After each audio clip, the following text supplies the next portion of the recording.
नमस्कार प्रिय विद्यार्थियों, हम श्रीमद् भगवद गीता का अध्ययन कर रहे हैं। इस क्रम में हमने देखा कि श्री कृष्ण अर्जुन को स्थित प्रज्ञ के लक्षण बतला रहे हैं।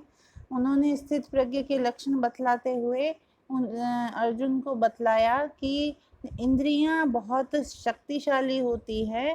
अगर किसी एक इंद्रिय के पीछे भी अगर मन लग जाए, उसके नियंत्रण में आ जाए, तो वह व्यक्ति की बुद्धि को भ्रष्ट कर देती है। जिस प्रकार से जल में स्थित नौका को वायु अपने लक्ष्य से विपरीत स्थल की ओर ले जाती है, उसी प्रकार जो इंद्रियां हैं वह उस व्यक्ति के जो जिसके साथ भी मन लग गया है, ऐसे मन से युक्त वह जो इंद्रिय है वह अयुक्त की बुद्धि को हर लेती है, उसको कहीं और ले जाती है।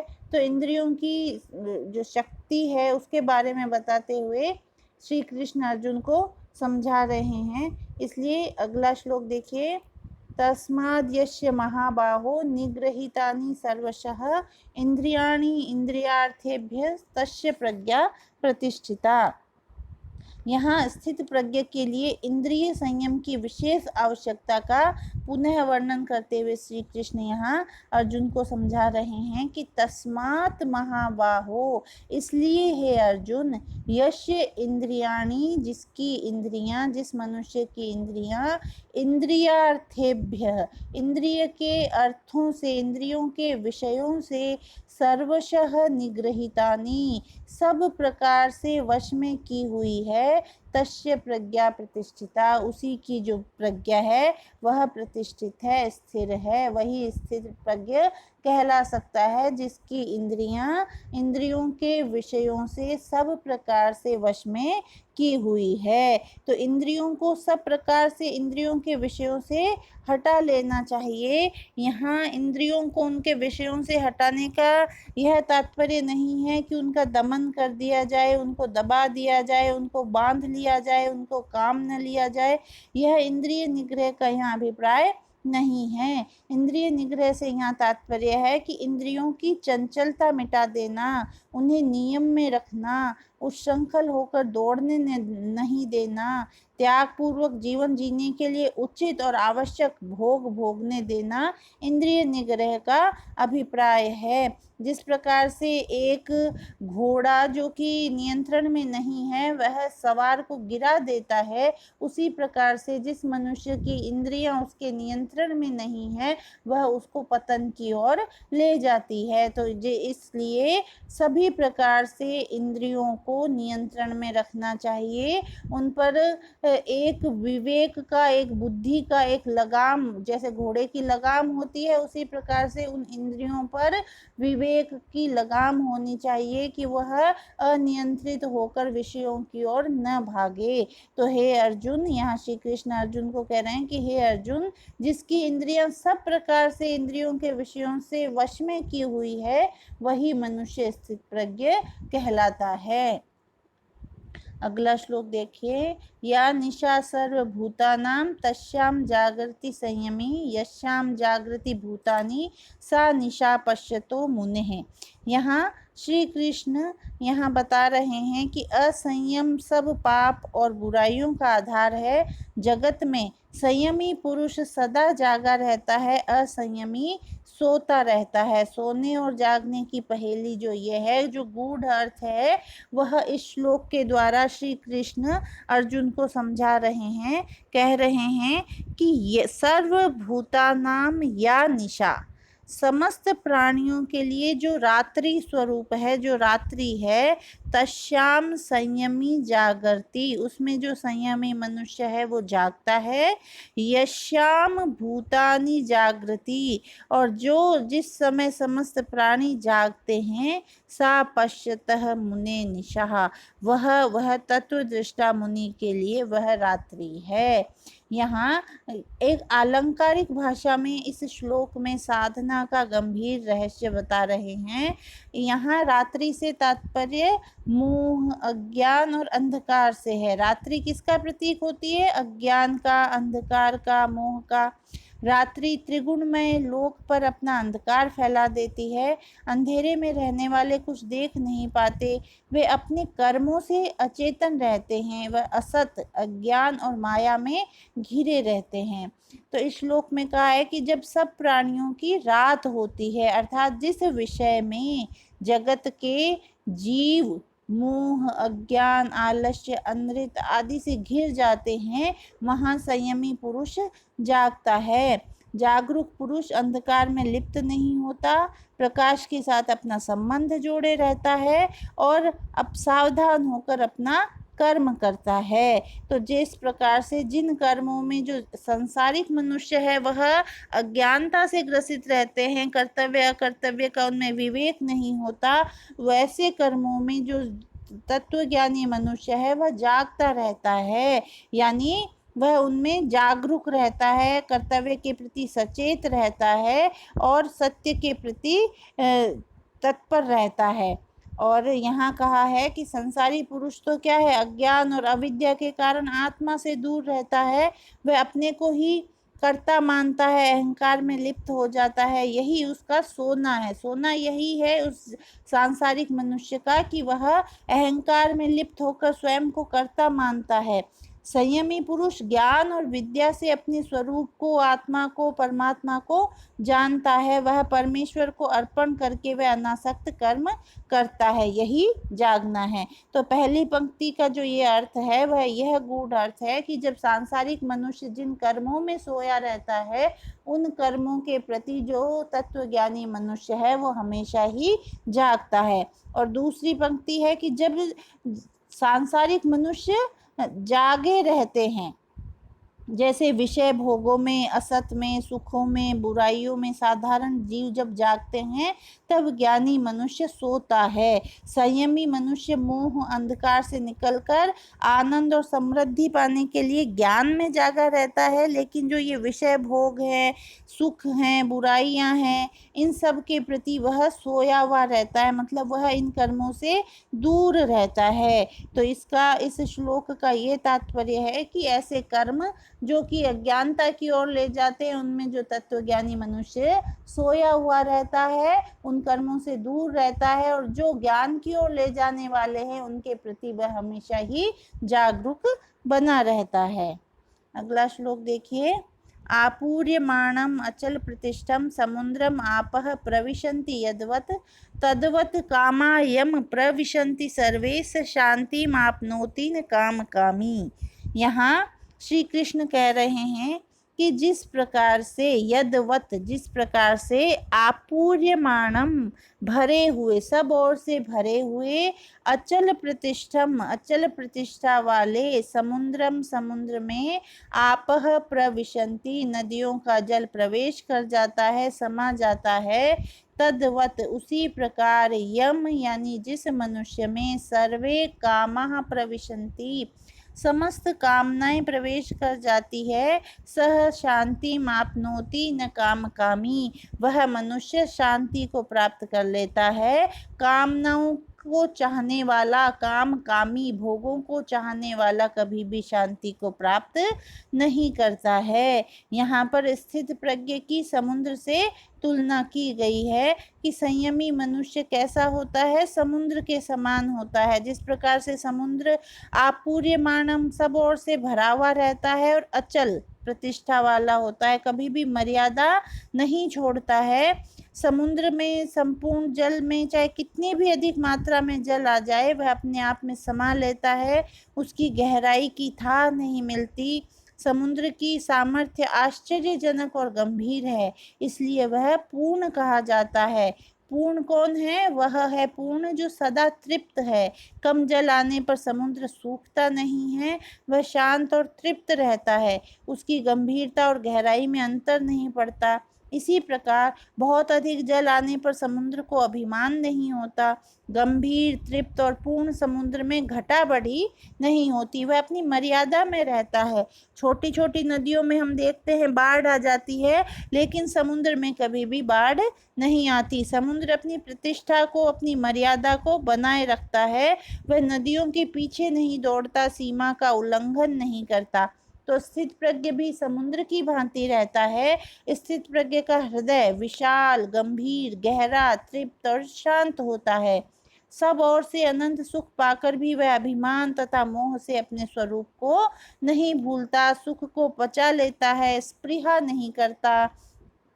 सुख न मिले तो वह चाह और चिंता से सूखता नहीं है, दुख में पड़कर दुखी नहीं होता, अपना कर्तव्य नहीं छोड़ता, सेवा और त्याग का मधुर फल मिलने पर भी स्थित प्रज्ञ सीमाओं का उल्लंघन नहीं करता। उसमें सदा शांति और आनंद की हिलोरें उठती है। उसका हृदय महान सुख से भरा होता है, वह परम शांति को प्राप्त करता है। समुद्र की भांति विशाल हृदय स्थित प्रज्ञ अपनी प्रतिष्ठा को भंग नहीं होने देता। तो इस प्रकार से जो स्थित प्रज्ञ है वह समुद्र के समान होता है, जिसमें समस्त कामनाएं प्रवेश कर जाती है और किसी भी प्रकार का उसमें विकार उत्पन्न नहीं होता, और वही स्थित प्रज्ञ शांति को प्राप्त करता है। काम कामी को शांति नहीं मिलती। जो विषयों में फंसकर भोगों को पाने की इच्छा करता है वह मनुष्य काम कामी कहलाता है। तो काम का पेट कभी नहीं भरता, एक कामना पूरी होती है उससे पहले दूसरी कामना का जन्म हो जाता है। तो ऐसे काम कामी मनुष्य को कभी भी शांति नहीं मिलती। तो व्यक्ति को चाहिए कि वह स्थित प्रज्ञ के समान, समुद्र के समान अपने आचरण को करे, और इस प्रकार से वह शांति की ओर अग्रसर हो सकता है। अगला श्लोक, विहाय कामान यह सर्वान् पुमांश्चरति निस्पृह निर्ममो निरहंकारः स शांतिम अधिगच्छति। यहाँ श्री कृष्ण स्थित प्रज्ञ के पूर्ण रूप से लक्षण बताने के बाद उसके आचरण के बारे में बता रहे हैं कि वह जो स्थित प्रज्ञ है वह यह यानी जो पुमान मनुष्य, जो पुरुष सर्वान कामान विहाय समस्त कामनाओं को त्याग कर निर्ममः ममता रहित, निरहंकार अहंकार रहित, निस्पृह स्पृहा से रहित होकर चरती विचरता है, विचरण करता है, सह शांतिम अधिगच्छति वही शांति को प्राप्त करता है। तो यदि कोई मनुष्य जीवन में शांति चाहता है तो उसका मार्ग बतलाते हुए श्री कृष्ण कह रहे हैं कि जो पुरुष सब कामनाओं को त्याग देता है, कामनाओं का त्याग, कामनाओं से क्या है, जीवन में चंचलता, तृष्णा, शांति, लोभ, भय और क्रोध की वृद्धि होती है, उसके त्याग में ही सदा शांति है। तो जो पुरुष सब कामनाओं को त्याग देता है, ममता रहित हो जाता है, ममता रहित, ममता से क्या अभिप्राय है कि ममता रहित होने से क्या अभिप्राय है कि न्याय प्रिय जीवन बिताना, जीवन यात्रा के लिए केवल अपनी ही नहीं सबकी सुविधाओं को देखकर कर्म करना ही ममता रहित होना है।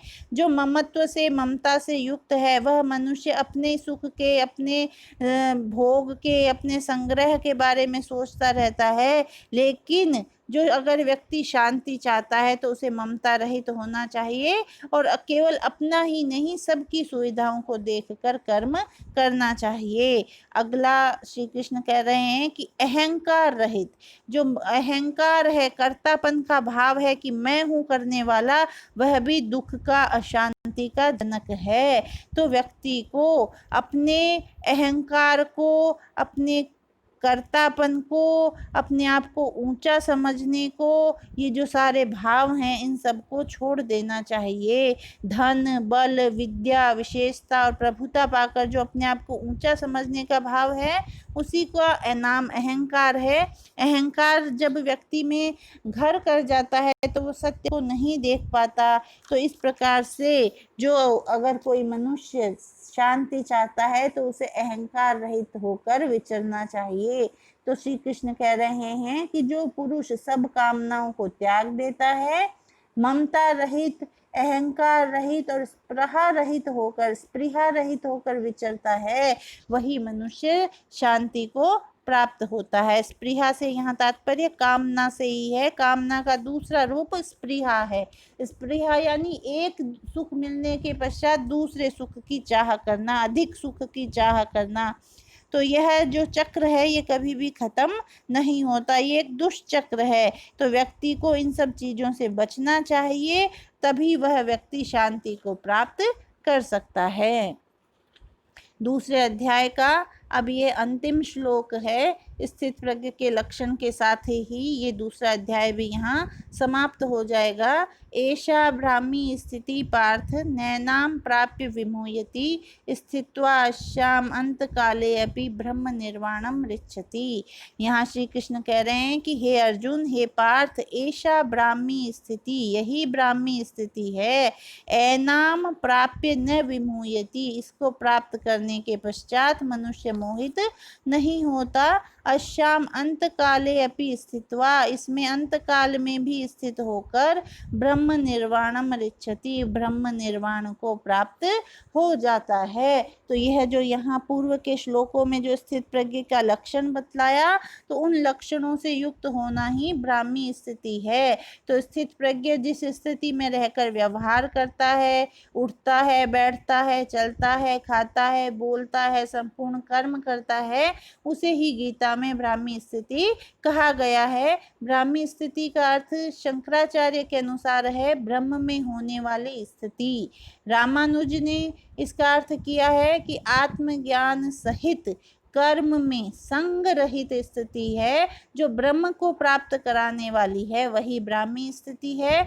और बाल गंगाधर तिलक के अनुसार कर्म योग की अंतिम और अत्युत्तम जो स्थिति है वही ब्राह्मी स्थिति है। तो ब्राह्मी स्थिति वह है जहाँ अहंकार तिरोहित हो जाता है, मोह प्रेम में बदल जाता है, ममता समता तथा उदारता का रूप धारण कर लेती है, कामनाएं विशुद्ध हो जाती है, जीव ब्रह्ममय बन जाता है और ब्रह्म तथा आत्मा की एकता का आनंदमय अनुभव होता है। ब्राह्मी स्थिति कर्म, ज्ञान और भक्ति के योग की पूर्णावस्था है। अध्यात्म में स्थिर रहकर जीवन मुक्त होने का नाम ब्राह्मी स्थिति है। मोक्ष के लिए कहीं जाना नहीं पड़ता, न वह किसी स्थान पर रखा मिलता है। अज्ञान की ग्रंथि खुलते ही मोक्ष मिल जाता है।